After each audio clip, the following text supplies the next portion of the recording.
عدل، وہ جو میزان ہوگا وہ عدل کا ہوگا۔ یہاں تو آدمی کیا ہے کہ میزان کے نیچے کوئی وزن رکھ دیتا ہے، مال تولنے کے ٹائم پہ آپ دیکھو تو ادھر آلہ ایک پلڑے کے اندر 1 کلو کا ہے اور دوسرے پلڑے کے اندر نیچے 100 گرام کا لگا ہے، اور آدمی مال تولتا ہے تو 900 گرام نکلتا ہے۔ تو قیامت میں ایسا نہیں ہوگا، جو میزان ہوگا وہ عدل کا میزان ہوگا، اور وہاں رائی کے دانے کے برابر بھی کسی کے ساتھ زیادتی نہیں ہوگی۔ میرے پیارے آقا صلی اللہ تعالی علیہ وسلم کے پیارے دیوانوں، میزان قیامت میں رکھا جائے گا اور میزان پر اعمال تولے جائیں گے۔ اس چیز کا عقیدہ رکھنا یہ ایمانیات میں سے ہے، اس کا انکار کرنے والا خارج اسلام ہو جائے گا۔ تو اس بات کو ذہن میں رکھیں۔ تو میرے پیارے آقا صلی اللہ تعالی علیہ وسلم کے پیارے دیوانوں، اب قرآن مقدس کے آگے کے حصے کو سماعت فرمائیں۔ میزان تو رکھا جائے گا قیامت کے دن، عدل کا میزان، لیکن یہاں رب قدیر جل جلالہ نے فرمایا فَلَا تُظْلَمُ نَفْسٌ شَيْئًا، کسی جان پر کسی بھی چیز کا ظلم نہیں ہوگا۔ کیا مطلب اس سے؟ غور سے سنیں، دل و دماغ میں بات اتاریں۔ ظلم کی 2 قسمیں ہیں۔ ایک تو یہ ہے کہ مجرم کو اس کا جرم بتائے بغیر اسے سزا دی جائے، یہ بھی ظلم ہے۔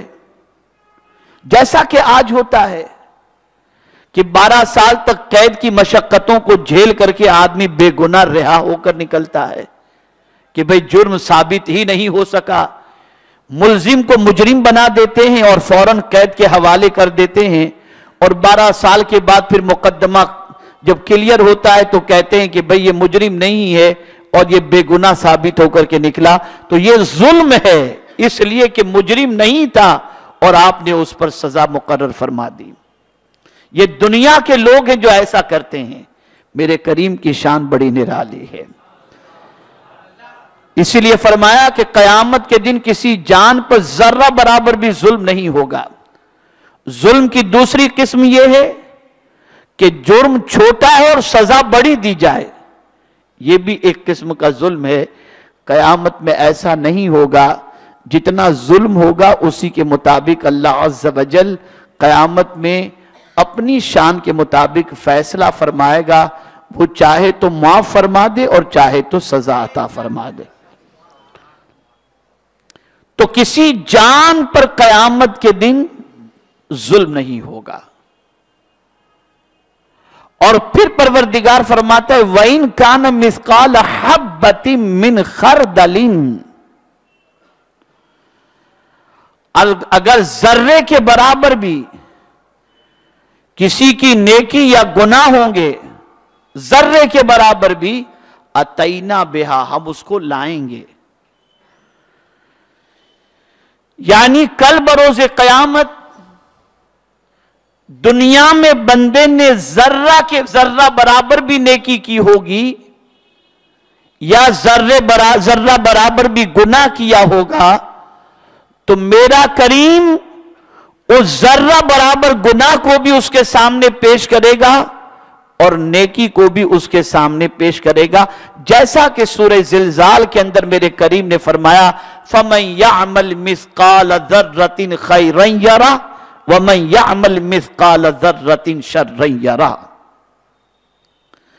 ذرے کے برابر بھی جو نیکی کرے گا اسے اس کی نیکی دکھائی جائے گی، اور ذرے کے برابر بھی جو شر کرے گا، گناہ کرے گا، اسے اس کا گناہ کل بروز قیامت دکھایا جائے گا۔ میرے پیارے آقا صلی اللہ علیہ وسلم کے پیارے دیوانوں، اب ایک سوال پیدا ہوتا ہے۔ معتزلہ نے یہ سوال کیا کہ جب اللہ کے علم میں ساری باتیں موجود ہیں کہ کس کا عمل کیسا ہے اور کس کی نیکیاں زیادہ ہیں یا کس کے گناہ زیادہ ہیں، تو پھر میزان کی ضرورت ہی کیا ہے؟ اور اس قسم کے اعتراضات دہریے لوگ امت مسلمہ سے کر کے امت مسلمہ کے نوجوانوں کے ذہن کو بھٹکانے کی کوشش کرتے ہیں کہ جب آپ کہتے ہیں کہ یعلم خائنۃ الاعین وما تخفی الصدور، یعلم ما توسوس بہ نفسہ، تمہارے دل کے اندر جو وسوسہ پیدا ہوتا ہے اسے بھی اللہ جانتا ہے، تو پھر یہ میزان پر اعمال کو تولنے کا کیا مطلب؟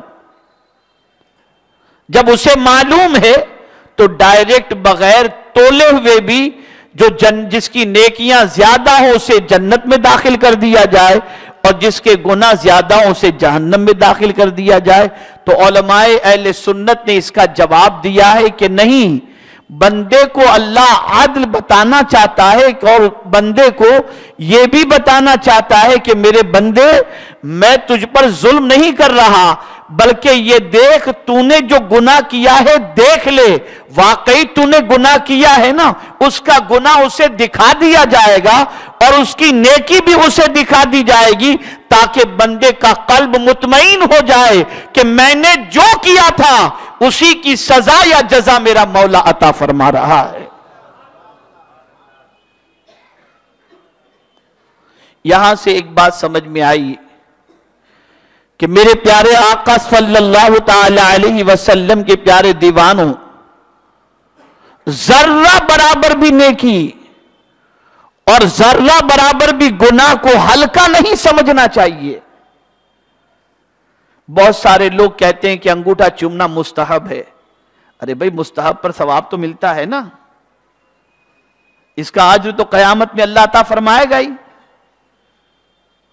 تو ثواب کا کوئی بھی کام ہو، چاہے چھوٹی سی چھوٹی نیکی کیوں نہ ہو، اسے کرنے سے گریز مت کرو، اس لیے کہ قیامت میں وہ نیکی دکھائی جائے گی، اور اسی طریقے سے چھوٹا گناہ بھی جو ہے اس سے کرنے سے بچنا چاہیے کہ وہ گناہ بھی قیامت میں دکھایا جائے گا، اور پروردگار فرماتا ہے اتینا بہا، ہم اس کو لائیں گے۔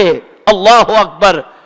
اور پھر میرے پیارے آقا صلی اللہ علیہ وسلم کے پیارے دیوانوں، جو بعد کی بات قرآن نے فرمائی ہے وہ انسان کے لیے بڑی سخت ترین اور انسان کے لیے بہت ہی غور کرنے کے لائق ہے۔ میرے کریم نے فرمایا وَقَفَا بِنَا حَاسِبِينَ، اور ہم کافی ہیں حساب کے لیے۔ یعنی قیامت کے دن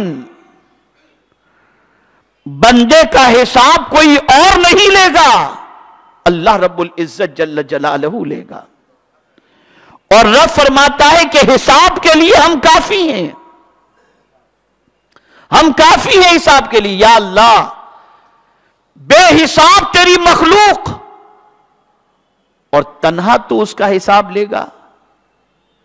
تو میرے پیارے آقا صلی اللہ علیہ وسلم کے پیارے دیوانوں، قرآن کا یہ فرمان بالکل حق ہے، وَقَفَا بِنَا حَاسِبِينَ، حساب لینے کے لیے ہم کافی ہیں۔